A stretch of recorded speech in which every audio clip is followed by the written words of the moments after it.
করবে, আল্লাহ তাআলা নিজেই তাকে এবং তাদেরকে ধ্বংস করবেন এবং তাদেরকে অপমান এবং অপদস্থ করে ছাড়বেন। আল্লাহ তাআলার চিরন্তন রীতি অনুযায়ী তার প্রত্যাদিষ্ট ব্যক্তি আল্লাহ তাআলার খলিফা মির্জা গোলাম আহমদ কাদিনী আল ইসলাম এর বিরুদ্ধবাদীদের সাথে আল্লাহ তাআলা কী ব্যবহার করেছেন তাও চলুন আমরা দেখে আসি। মোহাম্মদ হোসেন বাটালভি ছিলেন মসিহ মাউদ ইসলামের যুগের একজন আহলে হাদিস সম্প্রদায়ের প্রভাবশালী নেতা এবং ইশায়াতুস সুন্নাহ নামক এক পত্রিকার সম্পাদক।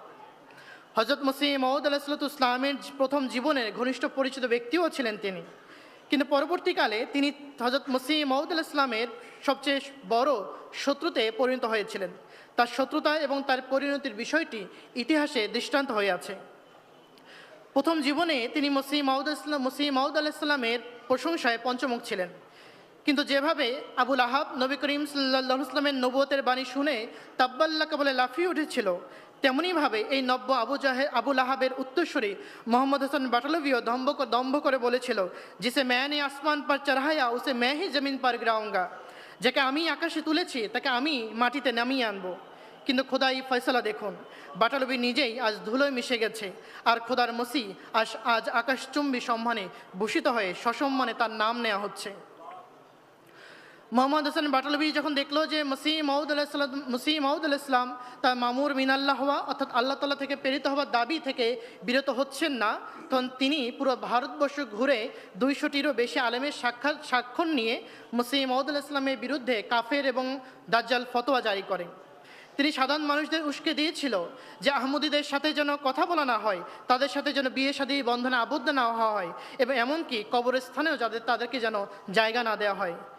সেই সাথে তিনি ব্রিটিশ সরকারদের কাছে মিথ্যা তথ্য দিয়ে মসিহ মাউদ ইসলামের বিরুদ্ধে মিথ্যা রচনা করত যে মির্জা সাহেব ইংরেজ সরকারের বিদ্রোহী ব্যক্তি। আজ দেখুন, সেই মোহাম্মদ হোসেন বাটালভির মতো আলেমরা দাবি করে বেড়াচ্ছে মির্জা সাহেব নাকি ইংরেজদের এজেন্ট এবং চর ছিলেন। পরিতাপ তাদের জন্য যারা কুৎসা এবং মিথ্যা রচনাতে রত রয়েছে। হযরত মসিহ মাউদ আলাইহিসসালামকে মিটিয়ে দেওয়ার শপথ নেওয়া বাটালভিকে আল্লাহ তাআলা এক অত্যন্ত লাঞ্ছনাকর পরিণতির সম্মুখীন করেছিলেন।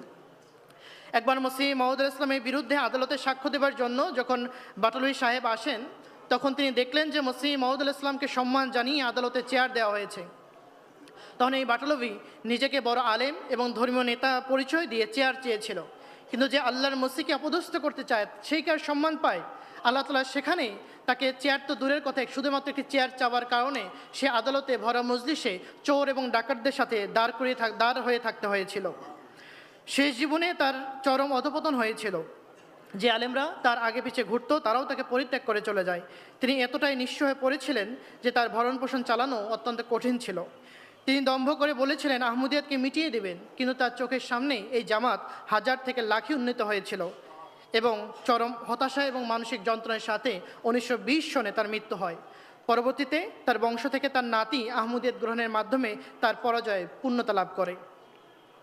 আজ পৃথিবীতে মোহাম্মদ হোসেন বাটালভির নাম নেয়ার মতো কেউ নাই, অথচ মসিহ মাউদ ইসলামের আধ্যাত্মিক সন্তানরা আজ বিশ্বের প্রতিটি প্রান্তে তার নাম উজ্জ্বল করছে। এটি হলো ঐশী জামাতের অলৌকিকতা। যারা বলে আমি ধ্বংস করব, আল্লাহ তাদেরকে ধ্বংসের দলিলে পরিণত করেন এবং তার নিজ মাহুদির সত্যতা পৃথিবীর সামনে তুলে ধরেন। जो खुदा का है उसे ललकारना अच्छा नहीं, हाथ शेरों पे ना डाल ए रूबे जारो नजार।